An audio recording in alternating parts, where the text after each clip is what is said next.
رب اشرح لي صدري ويسر نحمد ونصلی علی رسولہ الکریم، اما بعد، اعوذ باللہ من الشیطان الرجیم، بسم اللہ الرحمن الرحیم۔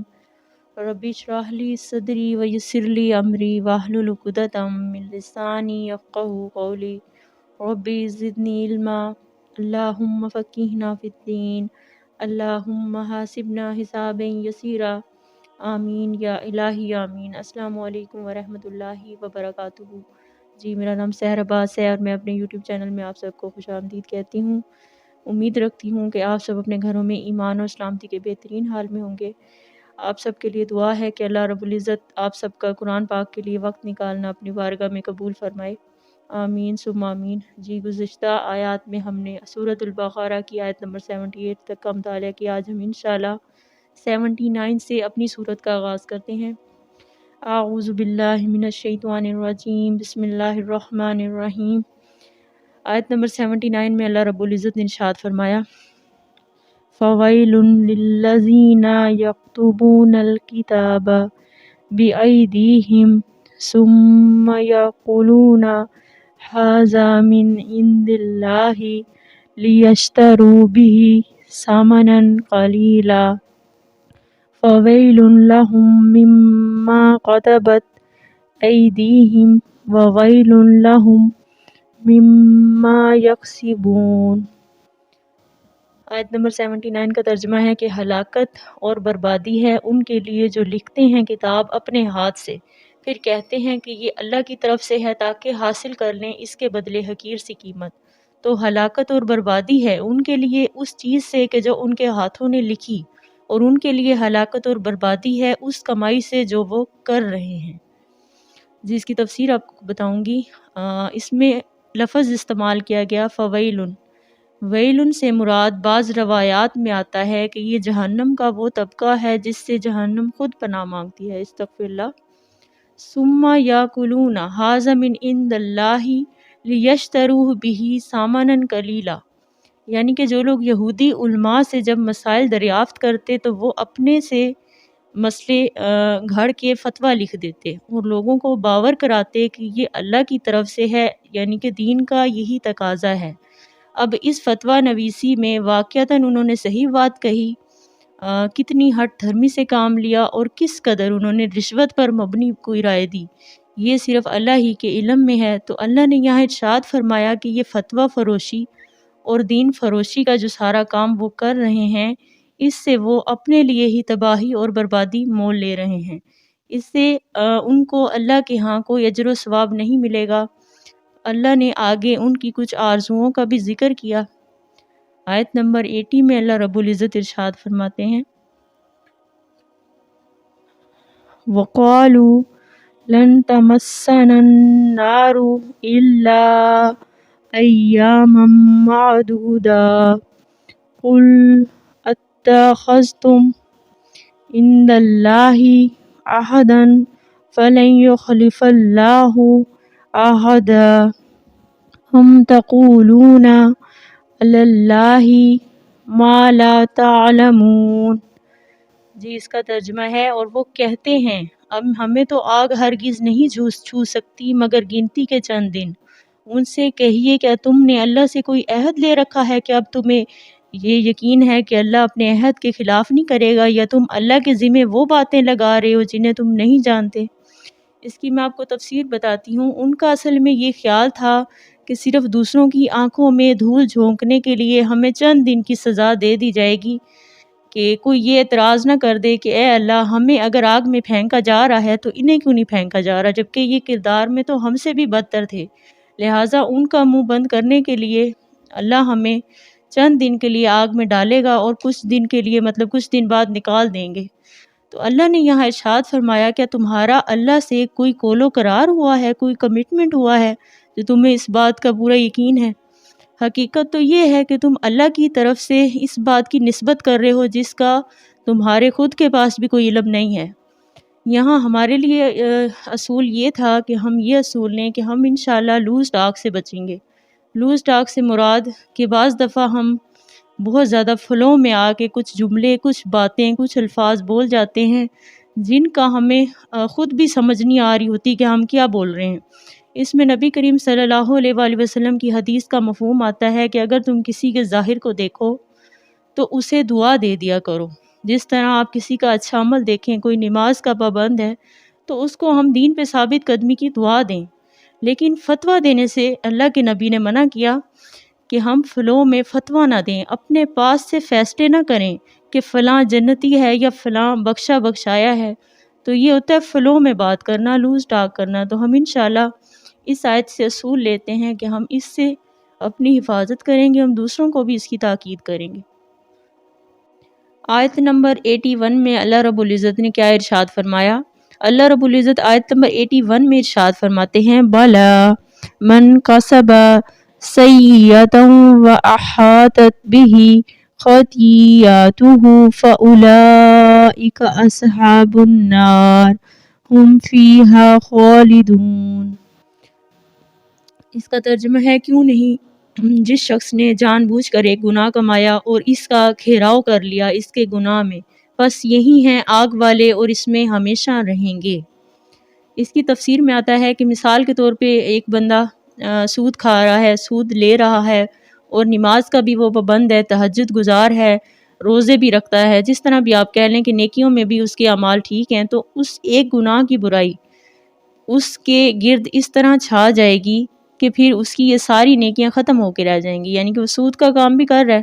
ہمارے مفسرین نے لکھا ہے گناہ کا احاطہ کر لینے سے مراد کہ گناہ اس پر ایسا غلبہ کر لیں کہ کوئی جانب ایسا نہ ہو کہ کوئی گناہ کا غلبہ نہ ہو، یہاں تک کہ دل سے ایمان رخصت ہو جائے۔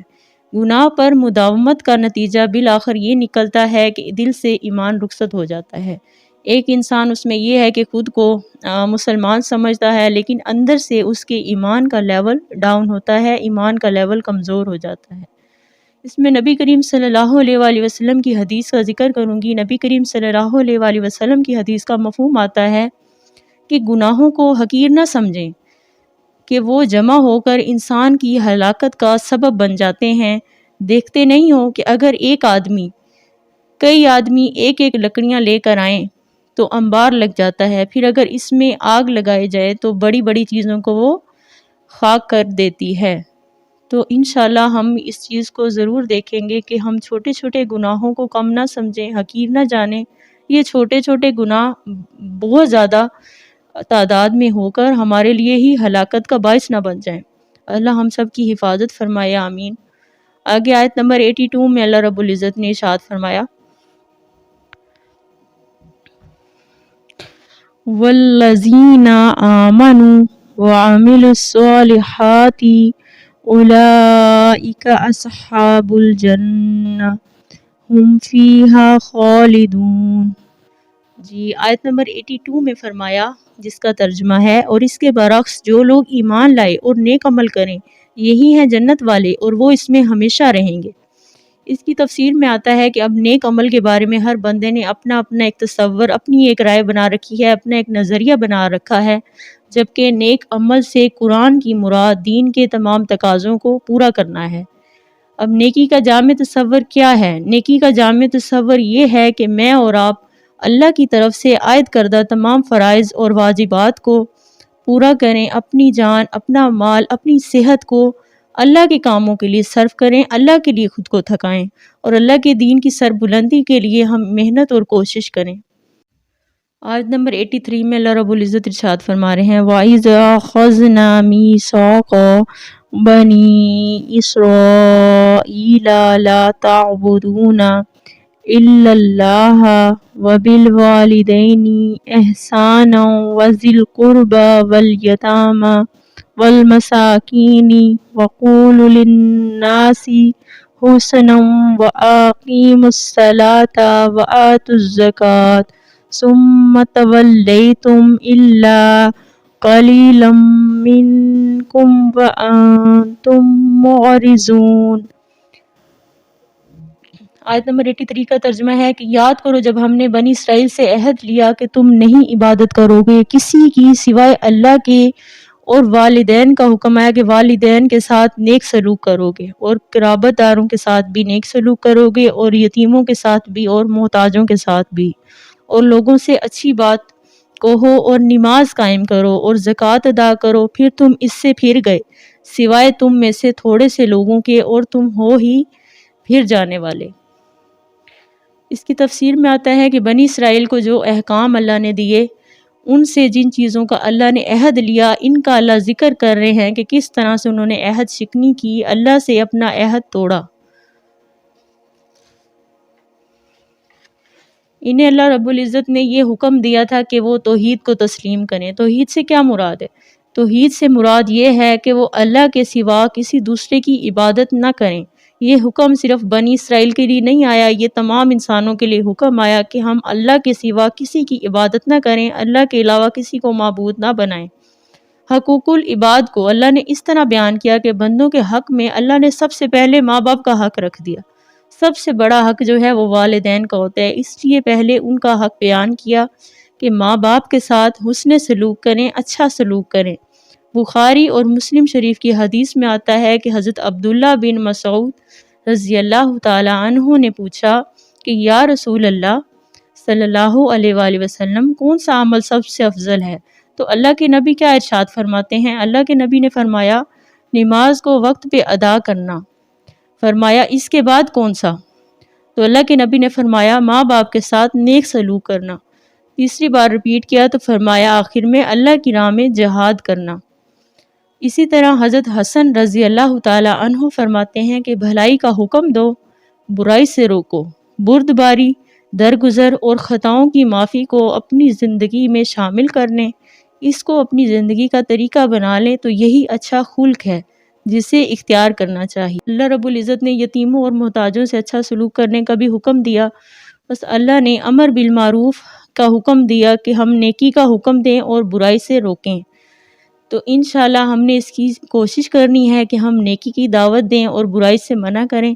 ان تمام چیزوں کو ہم اپنے دماغ میں لے کے چلیں، ان چیزوں کو مد نظر رکھتے ہوئے اپنی زندگی میں شامل کریں، اور سب سے بڑی بات کہ ہم لوگ اپنی نمازوں کو قائم کریں، اپنی نمازوں کو درست کریں۔